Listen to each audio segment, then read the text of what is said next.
1936, the people of Guam elected Antonio B. Wampat as Guam's first congressman.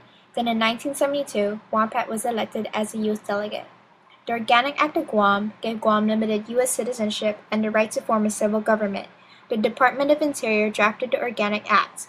However, the civil government of Guam had limited powers that could be vetoed by the U.S. Congress, in which they also appointed the governor of Guam.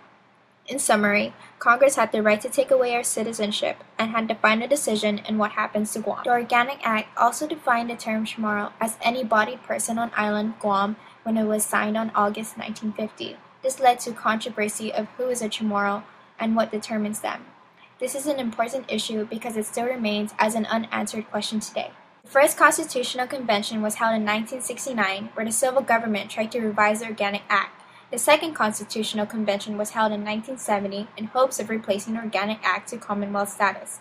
The three main issues the government wanted to change were the limitation of immigration, progressions in Chamorro self-determination, and the future decisions by the U.S. were to be made through mutual consent. The U.S. Congress agreed to the status of a Commonwealth if and only if the three main issues were taken out of the contract. Guam's civil government were upset for they only wanted to push through and change those three issues. Shannon Murphy is the founder and editor of the Guampedia. Guampedia is a website that is dedicated to the history of the island of Guam. My name is Zhalynn. And I'm Shannon Murphy. I'm the managing editor for Guampedia.com. Can you describe the political status of Guam in 2 to 3 sentences? Sure.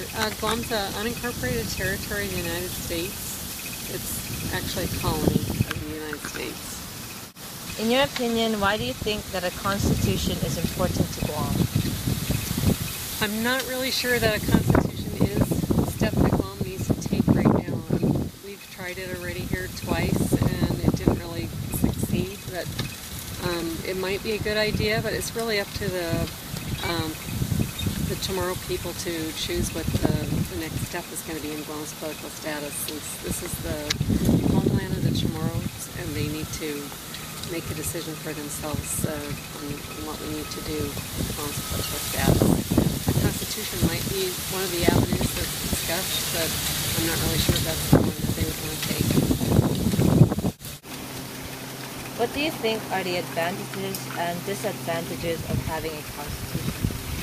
Well, Constitution really it's like a bunch of people getting together who care about Guam to decide what would be, how to govern Guam and what would be, the rules of the island. If you just think of any constitution for any government, I think that that would be the advantage, is it would help refocus our thoughts about what would be Guam, come up with like a 5, 10, 20-year plan, what we want to see Guam be like in the future, and help people focus their attention on that.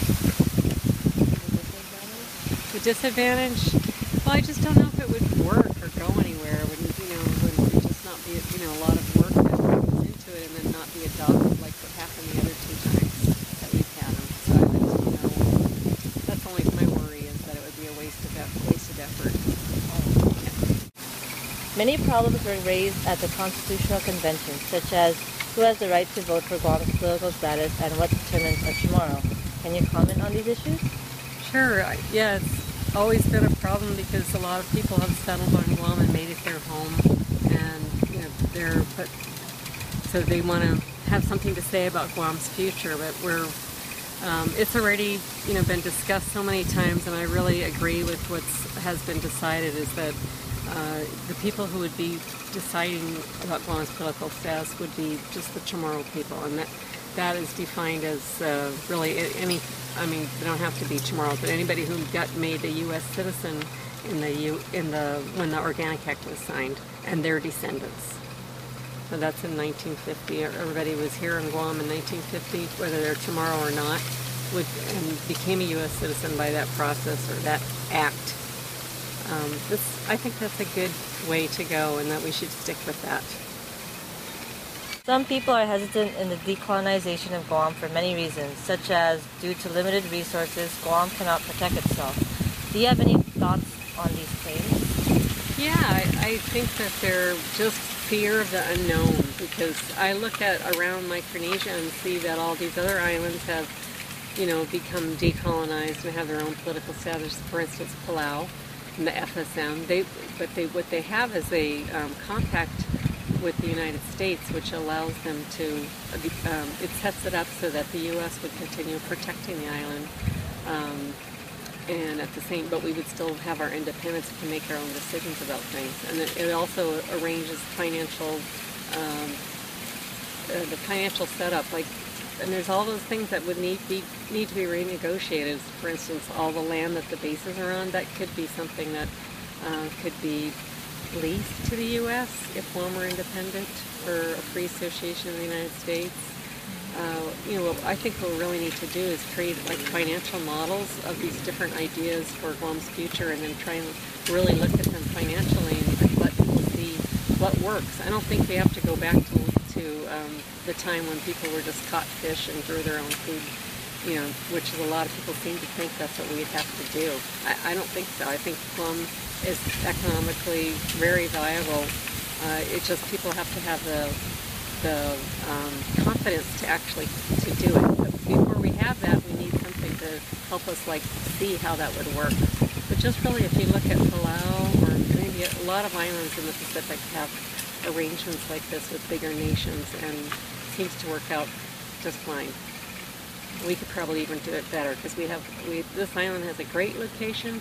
It has a deep water harbor, and it has great water resources, and it's a big enough island where a lot of things can happen here. So really we are in a good position. We just have to think it through carefully and do the thing that would be best for the island. And if people wanted to stay here who aren't Chamorro, they could still stay. It would just be like how you live in Palau. You just follow the rules there, and still remain a U.S. citizen or a Japanese citizen or Chinese citizen.